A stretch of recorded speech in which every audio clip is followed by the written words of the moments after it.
तर माझ्या भावानो आज मी चाललेलो परत एक धबधबा एक्सप्लोर करायला, जो कोल्हापुरातला लई स्पेशल धबधबा आहे. स्पेशल पण आहे आणि फेमस पण आहे. मे महिन्याच्या एंडिंगला अचानकच पाऊस पडल्यामुळे आजूबाजूला एकदम हिरवळ वातावरण होतं. पुढे एका गावात हे भैया भाताची पेरणी करण्यासाठी त्यांचं शेत नांगरत होते. प्रोसेस मला खूप आवडली. म्हटलं भैया जरा मला पण द्या, मी पण ट्राय करून बघतो. भैयानं जरा पण न विचार करता लगेच माझ्या हातात मशीन दिलं.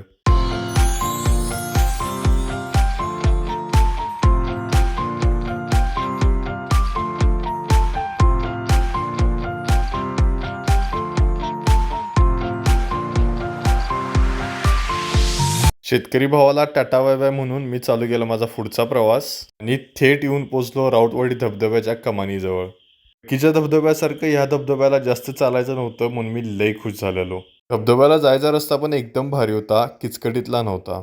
फायनली मी पोहोचलो धबधब्यापर्यंत.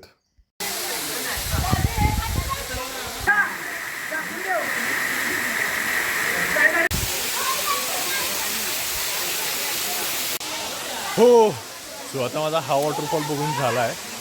तर मी वरती चाललोय वरती.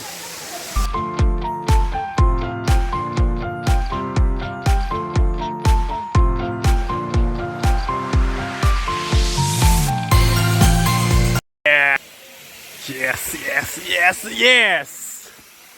Ho, ho.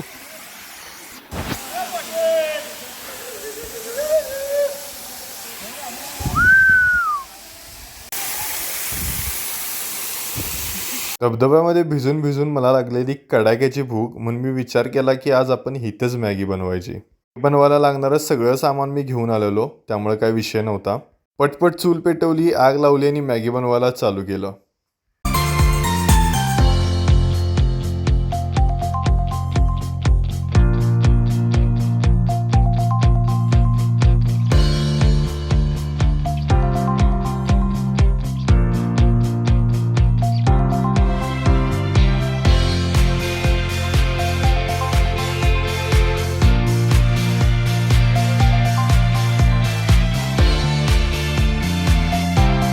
धबधब्याच्या साईडला बसून मॅगी खाण्यात जो आनंद आहे तो आनंद कशातच नाही आहे.